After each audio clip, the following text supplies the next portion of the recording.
Speaker sir, Harish Rao గారు సభలో చాలా సంవత్సరాల నుంచి ఉన్నా అని చెప్తా ఉన్నారు. వారికి అన్ని రూల్స్ తెలుసు, నిబంధనలు అన్నీ తెలుసు.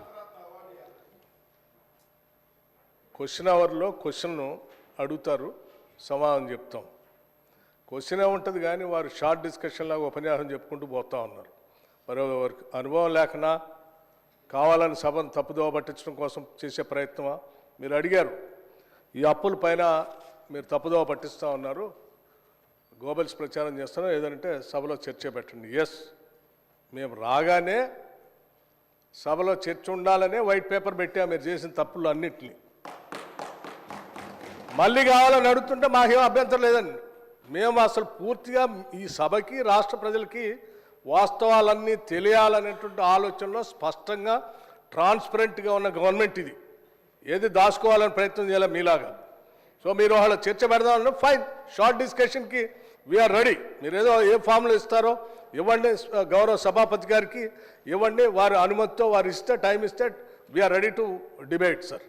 అంతేగాని ప్రశ్నలంతా వదిలిపెట్టి మొత్తం పాత కథలన్నీ చెప్పుకుంటూ వారి చరిత్ర అంతా చెప్పుకోవడానికి ప్రయత్నం చేస్తే అది వినటానికి మేము ఈ ప్రశ్న క్వశ్చన్ అవర్ ఇట్లా వేస్ట్ చేయొద్దు అధ్యక్ష.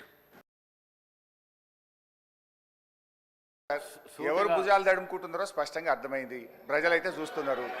అయితే అయితే అయితే గౌరవ డిప్యూటీ స్పీకర్ గారి యొక్క సవాల్ను నేను స్వీకరిస్తా ఉన్నా. ఆల్రెడీ బీఆర్ఎస్ పార్టీ తరఫున మేము ప్రివిలేజ్ మోషన్ ఇచ్చాం. Privilege motion on honourable deputy CM we have given sir. That privilege motion is pending. Sir సభ మళ్ళీ సభను కూడా మళ్ళీ తప్పుదోవ పట్టిస్తున్నారు అధ్యక్ష. మళ్ళీ తప్పుదోవ పట్టించిన అంటే లేస్తే సత్యదూరమైన మాటలు మాట్లాడటం తప్ప వాస్తవాలు మాట్లాడితే తల పగిలిపోతారు అని ఏమైనా శాపం ఉందని నా అనుమానం అధ్యక్ష. వీళ్ళకి అస్సలు వాస్తవాలు మాట్లాడరు అధ్యక్ష, అన్ని సత్యదూరాన్ని. ఏంది ప్రివిలేజ్ మోషన్? మీరు ఆ ప్రివిలేజ్ మోషన్ ఇచ్చేది అధ్యక్ష. వీళ్ళు ప్రివిలేజ్ మోషన్ ఇస్తారా సభా నిబంధనల గురించి, సభా నియమాల గురించి? దేనికి ప్రివిలేజ్ మోషన్ అధ్యక్ష? దేనికి? నేను నిన్న చూపించాను నేను అధ్యక్ష. రూల్స్ బుక్ వాళ్ళ హయాంలో తయారు చేసిందే. పాత రూల్స్ బుక్ అన్నిటిని కూడా మార్చేసి వాళ్ళకు అనుకూలంగా ఉండేటట్టుగా రూల్స్ బుక్ అంతా తయారు చేసుకొని సభలో పెట్టి ఆ రూల్స్ బుక్లో ఏం చూపించారు అధ్యక్ష?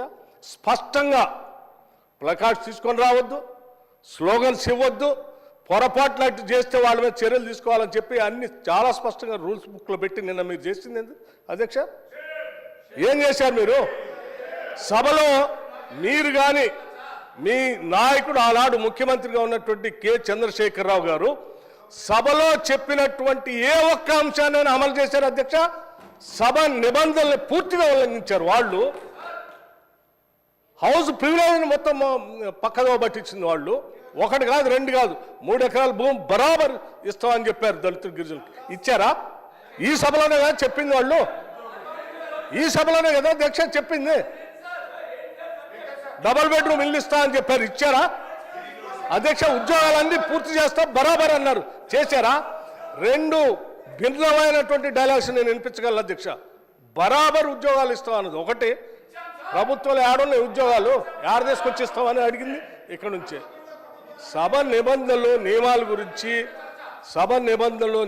గురించి ప్రివిలేజెస్ గురించి వారు మాట్లాడితే ఎట్లా అధ్యక్ష? వారు ఏమన్నారు? నేను ప్రివిలేజ్ ఇచ్చారట. ఎందుకు? సభ జరిగేటప్పుడట సభలో ఏంటి ప్రభుత్వానికి సంబంధించిన అంశాలన్నీ బయట మాట్లాడకూడదు కదా, మీరు ఎట్లా మాట్లాడతారు? ఏం అధ్యక్ష నేను మాట్లాడింది ఏంటి? మీరు తప్పుడు సమాచారం ఈ రాష్ట్రానికి అప్పుల పైన ఇస్తూ ఉంటే ఆ అప్పులకు సంబంధించి ప్రజలకు తెలియాలని చెప్పి 7,11,000 పైన ఉన్నటువంటి అప్పుల లెక్కలు బరాబరుగా చెప్తూ ఆ అప్పులు తీసే క్రమంలో మీరు చేసిన 66,000 కోట్ల అప్పుల్ని మేము తీర్చామని చెప్తూ, అట్లాగే రైతులకు ఇంకో 21,000 కోట్ల రూపాయలు రుణమాఫీ కింద ఆపు ఇచ్చామని అన్నప్పుడు ఒక జర్నలిస్ట్ అడిగాడు, అయ్యా రైతులకు భూమి ఉన్నటువంటి వాళ్ళు అందరికి ఇస్తున్నారు, బాగానే ఉంది, మరి అసలు మా భూమి లేని మా నిరుపేద ప్రజల కూలీలకు కూడా మీరు అప్పుడేదో ఇచ్చారు కదా, ఆమె ఇస్తా అన్నారా? 12,000 ఇస్తారంటే ఎస్, అవి కూడా ఇస్తామని అన్నాం. భూమి లేని నిరుపేద కూలీలకి 12,000 కూడా ఇస్తాము, అది ఒక జర్నలిస్ట్ అడిగిన దాని మీద ఇస్తామని చెప్పిన దాన్ని అది ప్రివిలేజ్ మోషన్.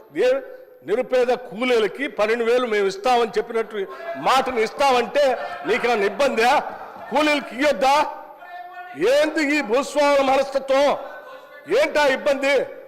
ఏం ఇబ్బంది అంటే దానికంటే ప్రివిలేజ్ మోషన్ ఇస్తారట. రైతు కూలీలకి 12,000 ఇస్తారా అని ఒక జర్నలిస్టు అడిగితే ఇస్తామని అన్నాం. అది ప్రివిలేజ్ మోషన్. రైతు కూలీలకు ఇస్తా అంటే ప్రివిలేజ్ మోషన్.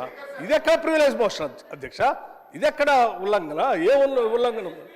Right right. ఇంకోటి చెప్పారు, 7,11,000 పైన రుణం ఉంది అని తప్పుడు చెప్తున్నారు. మొత్తం తప్పులు చెప్పిందే మీరు కదా. 10 సంవత్సరాల పాలనలో తప్పు చెప్తుంది. 10 సంవత్సరాల పాలనలో తప్పు చెప్పినందుకే 6 నెలలకోసారి మర్చిపోతుంది అధ్యక్ష. వీళ్ళకి 6 నెలలకోసారి ఎందుకు పోతుంది నాకు అర్థం కావట్లే. ఆ సాధారణ ఎన్నికలప్పుడేమో ప్రజలు మొత్తం 6 నెలల క్రితం డిసెంబర్లో మొత్తం వాళ్ళని పంపించారు 2023.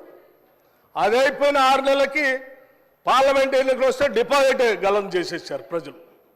6 నెలల తర్వాత మళ్ళీ అసలు ఇది ఏందో వాళ్ళకి ఆలోచన పోయిందేమో. అసలు రాష్ట్ర ప్రజలు అన్ని తప్పుదోలు పట్టించారు. ఇది ఎక్కడ అన్యాయం అధ్యక్ష? ఇవన్నీ ప్రజలు ఇంత తిరస్కరిస్తూ ఉంటే ప్రజల కోసం పనిచేసే మా పైనట ప్రివిలేజ్ మోషన్ అంట. ఎట్లా అధ్యక్ష? మీరు అడిగారు అప్పులు ఎన్ని ఉన్నాయని. చాలా స్పష్టంగా మేమేం దాచుకోలేదు అధ్యక్ష. అప్పులు తీసుకునే ప్రతిదీ ఆర్బీఐ ద్వారా, బ్యాంకు ద్వారా నిక్కచ్చిగా స్పష్టంగా ఉంటుంది అధ్యక్ష. ఆ స్పష్టంగా ఉన్న కాగితాన్ని వాళ్ళ మేము దాయలే. వాళ్ళు ప్రతి సందర్భంలో 7 లక్షల పైన అప్పు ఉందనేది ఏది మీరు కార్పొరేషన్ ఇచ్చిన గ్యారంటీస్ వాటిని ఎప్పుడు కలిపి చెప్పలే. కానీ వాళ్ళు మేము చెప్పామే, దాచుకోలేదు కదా. మీలాగా సభను తప్పుదో పట్టించ మీరు ఎప్పుడు చెప్పలేదు. 7 లక్షల పైబడి ఉన్న మాట దాచిపెట్టారు మీరు. మేము ఇవాళ దాయలేదు. నువ్వు ప్రశ్న అడిగితే స్పష్టంగా ప్రశ్న సమాధానం చెప్పాం. దీనిపైన చర్చ కావాలన్న ఫైన్ రెడీ మేము. Sir 1 minute.